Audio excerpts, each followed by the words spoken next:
What happened? I have no idea where to start here. So Friday, it was during the show, right? It was. Mm-hmm. The back So- half. Beginning of the show, it was like, oh, Diana Rossini has this story that co-authored by Machota in The Athletic that Micah's people are getting real perturbed and they may do something drastic here. And I was just thinking, okay, whatever. This is agent just trying to drop a little something to, we're negotiating in the media. Jerry's been doing it, so now the agent will do it through a reporter. We'll ride this for like a week or so, and then something will happen next week. And I agree. I do want to say it did feel like an escalation, but maybe that's just natural. Like he was doing more than CD and like Zach Martin had done by actually. It just seemed like it's just a lot of Most likely. blowhardness, whatever. And then Micah drops a thank you, Dallas, like a goodbye to Dallas tweet where he's, kind of saying Jerry, misrepresented. Like he's naming names. He's spilling tea. I think the difference between this and before isn't just the request. It is the specificity of it. And he's making very direct claims. And Jerry then had to very directly refute them. Right. So then, yes, now that's where we have Jerry audio because Jerry talking to the media. We have somehow that turned into Jerry versus Jay-Z. That reading about that. And then somehow because of Jerry and then Jerry versus Jay-Z, Dez jumps in. And somehow that is morphed into Dez versus Nicki Minaj. Yeah. And It's a great match. not one of us is thinking, how's this first-year head coach? Like, I forgot Schottenheimer is the head coach. Perhaps the I goal. forgot that Hunter Lipke is looking good and he's lining up at tight end and all these other different places. Jaden Blue. I forgot who's the Izaraku. Do I pronounce that correctly? That second round he's hit, kind of looking like kicking a ass, they hit. say, so far. But I'm not even thinking about anything with the team. How could you when Nicki Minaj has GIFs to post and images of Jerry Jones in front of that high school in Little Rock? to blast Really? that?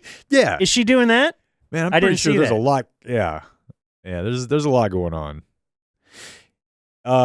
We should probably go in Yeah, if order, you- if right? you just Like, wanna you want to start start with with- Jerry? Well, I think you even start with Micah because we just know that the basic disagreement is they had a meeting back in March, and I saw David Moore report that Micah initiated that. That's the only place I've seen it described as one or the other, but we'll go with that. So that Micah reached out, said he wanted a meeting with Jerry to talk about, and the idea was going to be they were going to talk about leadership, which I guess does make sense. Like Micah's getting to that point of his career. DeMarcus Lawrence just left.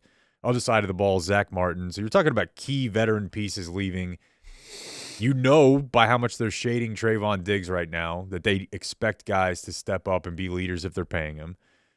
So I think that's like a legitimate expectation Micah had that that's what they were going to talk about. And according to Micah, they did.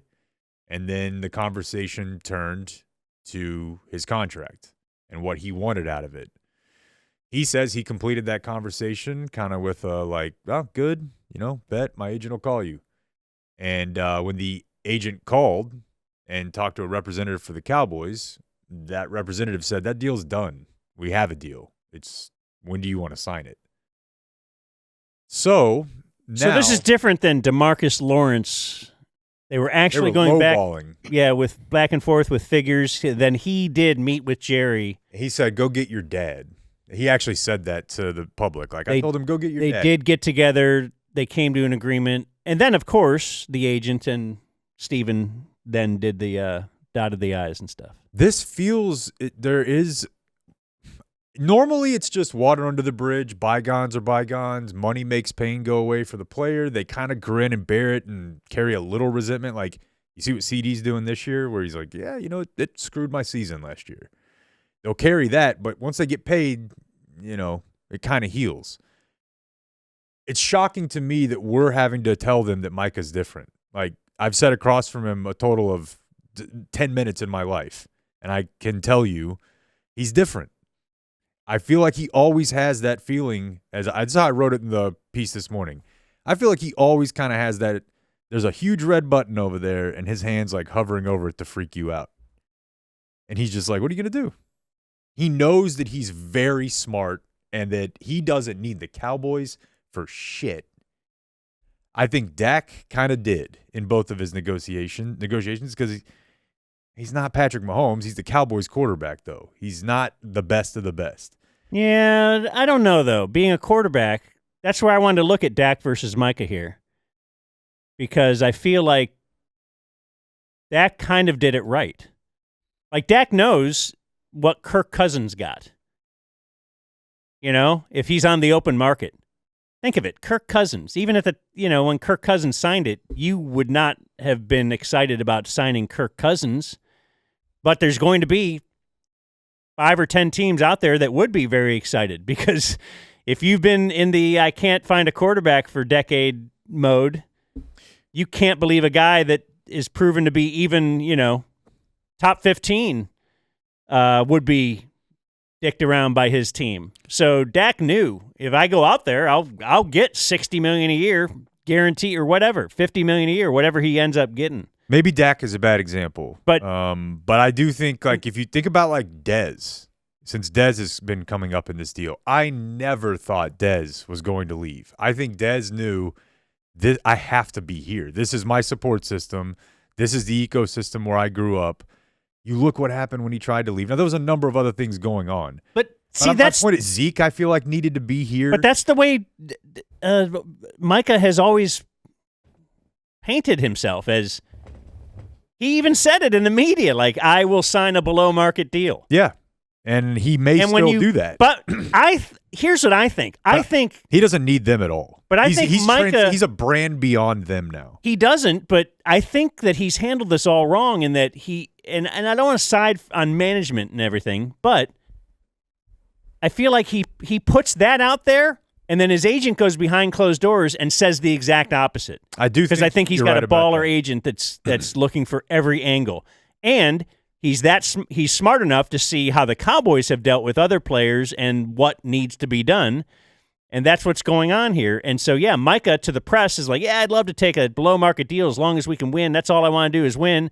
And then his agent gets behind closed doors and it's like, yeah, okay, whatever. Anyway, you want us to – should we wait and see if Myles Garrett signs? Should we wait? Like, he's thinking of the exact way to he's got to show other clients that I'm going to get every last dollar I can for you. So I kind of think – yeah, I think the Cowboys are getting mixed – I'll bet you the Cowboys are getting mixed messages. I'll bet you with Jerry, there was some parameters of a deal talked about, and I'll bet you that agent is like, none of that matters at all, what they said, because what matters is the bottom line. And here's what else I think about this, is that now the Cowboys have never proven that they will ride this out, but they are in the better negotiating spot right now because Micah's contract is not up. And they can slap a franchise tag on him for a couple of years before it gets too out of control to actually be able to. So Dak played it right and said, okay, slap the franchise tag on me. It's going to be great because then I'm going to be paid top. Like, whatever happens, the franchise tag is life-changing money. It's going to pay for your kids, grandkids' colleges and all that kind of stuff if you don't live too big, right? You don't have to be Mark Colombo or anything, but you is he the guy that used to just mow his lawn in Louisville? I think we've always nice little $275,000. Doug Free. Doug Free, is that yeah. Okay, but you see what I'm saying? I really think at this time doing it so early and dropping the bomb of I want to trade now, it seems ahead of time. Here's the thing. Me. I don't think he's even really negotiating. I think he's fucking around. Micah? Yeah. I think he's like, well, these guys like to talk a lot of, last week they're bringing up his injury. That's a major F around, though. What are they going to do? They're either going to, nothing is going to change. I think he is like, he sees that they like to play a little PR game. And I think part of the reason they do it may be the creating buzz thing, but I think also they just have like this paternalistic, you will kneel before me attitude. I don't care. The Cowboys. Yeah. Yeah. And they can. And I think he's just like, oh, yeah, well, maybe but I think I'm going to make it hard for you. They do it publicly But I think that Mike, like the reason Dak did it right is he didn't say anything. He's like, hey, my guys are taking care of it. Now, he got a little colorful at camp last year, if you remember. He was willing to say a lot more than he ever did before. I forgot about that. Dark Dak. But he also, it was just kind of like he was like, oh, maybe I'll play somewhere else. Passive aggressive. Yeah, it was. But he knew in the end it's all going to work out, and it did. He was also practicing. And he was practicing. That's what Micah should be doing. Micah should be practicing. He should be like, hey, my guys are going to deal with it. But like you said, Micah is a different person. He is not Dak. Because he should just sit, ride it out, and look at what's going to happen at the end. Like 3 years from now, if he signs the top, they might be making $45 million a year by then. So just sit back and wait. Because like Kirk Cousins, it all worked great for Kirk Cousins. Yeah, I mean, there is the injury factor, right? I mean, sure, but left out there. They play. There's injury factor the first couple years of a career too. Like, no, I know it's just a very weird labor situation where their contracts are not guaranteed, but it's the most dangerous game. But you have to get a second contract. That's really what it's all about. Get to that second contract. And the only tool you have to apply pressure is kind of holding out, just to piss your team off because it's a headache. And I think the Cowboys make it a little bit more of a headache for the player, and I think Micah's just like, I want to play too. And the crazy thing is, we'll play some of this audio. I don't know if you've seen the picture. Someone from the Star Telegram, I think, took it. It's just the tower, the coaching tower out at training camp where you've got, up top, you've got Stephen Jones and a bunch of his family members and staff members. And then down at field level, on the left, you have Trayvon and Micah sitting there together, kind of hiding, like tucked away in a corner. And on the other end, you have Jerry and Will McClay over there, kind of tucked away hiding. And, maybe it's dramatic, but these people are all just talking shit about each other 15 yards, 20 yards away from each other. Like, Jerry's standing there saying, he's being asked this question with Micah kind of walking behind him. Oh, am I up? Oh, yeah, we didn't communicate that well. Jerry, are you considering trading Micah Parsons? Well, let's put it like this. Micah's like pretty close, right there. They're all there. Trayvon's there. When they're talking about finding him, they're like, Trayvon's lazy. He needs to get here. And he's just over there, like on the juggling machine, like, what? It's a very odd dynamic. And Jerry said a lot of nothing, but we can get to a little bit of it here. Do you think this relationship is salvageable?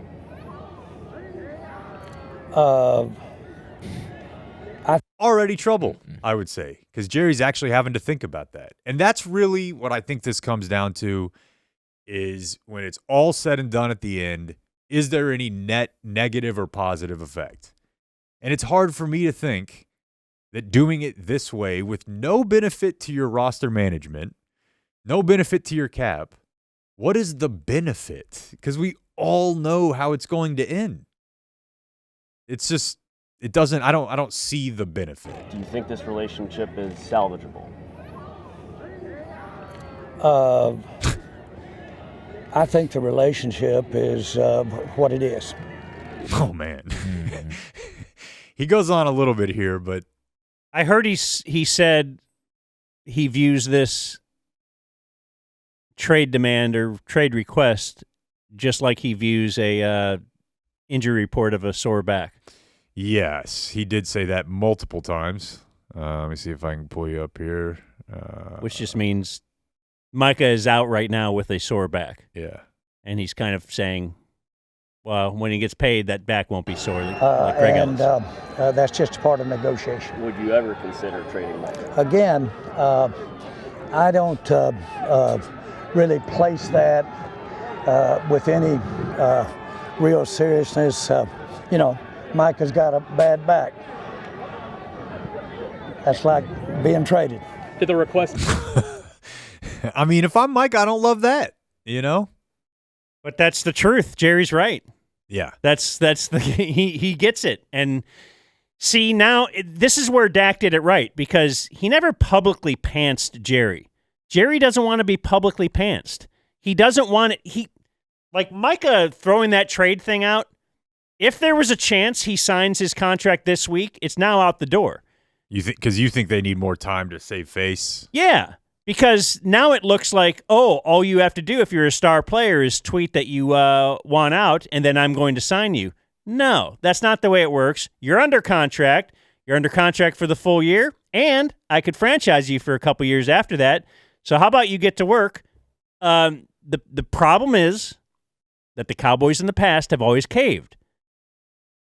Now, the Cowboys of the past also didn't have this Jerry, who I think is kind of even more realizing he's at the end of the road and just trying to soak it all in and enjoy everything. I think he really thought that team with Zeke had a very good Super Bowl chance. I don't think they believe this team does, and they shouldn't. I think they're more realistic about this team. I think you're crazy. I don't know. I don't think they go trade for George Pickens right now if they don't think like, hey, this is it. Because he's not going to be here next. I mean, I guess he could be, but it's hard to imagine. But they also are. I guess that'll be the key. That's all in for them. I would love to see though, Micah. The thing is, Micah has to leave. I know. To really and even Micah there now, it's really makes more of a distraction. I would think for everybody. I think he wanted to go so that he could look like I'm leadership guy, but now that he's there and doing this, he's not leadership guy. No, it's so much worse. If you talk about CD saying last year was tough for him because he wasn't getting his reps in practice, at least in training camp. What about Micah? How is Matt Eberflus going to deploy Micah? Micah has been used differently now this is his fourth defensive coordinator. So, am I right on that? Was Zimmer third? The point is... Wow. No, he didn't play for Mike Nolan, did he? No. Oh, you're right. Yeah. His first year was with DQ. So... But yeah, the point is, are we going to use him more? Yeah, obviously more as a pass rusher, but how, are we going to deploy him at all as a linebacker anymore? Like, how are we going to work this in? I would think this is pretty important for Eberflus to have Micah, this is the guy you build everything around. It all stems from him. I think Dak at least did realize I got to be out there and practice. If I want to be viewed as a leader, I have to be on the field and practicing. And Micah is now like, wait, this is my last year. What if I get an injury this year? It's a mess, dude. So everything's a mess. The contention from Jerry is we talked back then in March, and there was a deal. That was the deal. So now they're kind of, and this was in David Moore's tweet too, which to me looked like he had clearly talked to someone from the Jones family and was kind of relaying their message, which is he a man of his word or not? Like framing it that way. Wait, who's saying that? Micah's saying that about Jerry or Jerry saying that? No, the Joneses' message is like, hey, he agreed to this back in March. Is he a man of his word or not? And I think that is a disastrous game to play with human beings. Not everybody allows you to just say whatever you want about him and then be like, I mean, I know that's how it works. Like nationally, we see it in politics. Like, hey, this guy's a pedophile. And then a month later, you're like, I'd love to work with you. Yeah. But not everybody's like that. And I don't know that Jerry and Nim can just do this to everyone.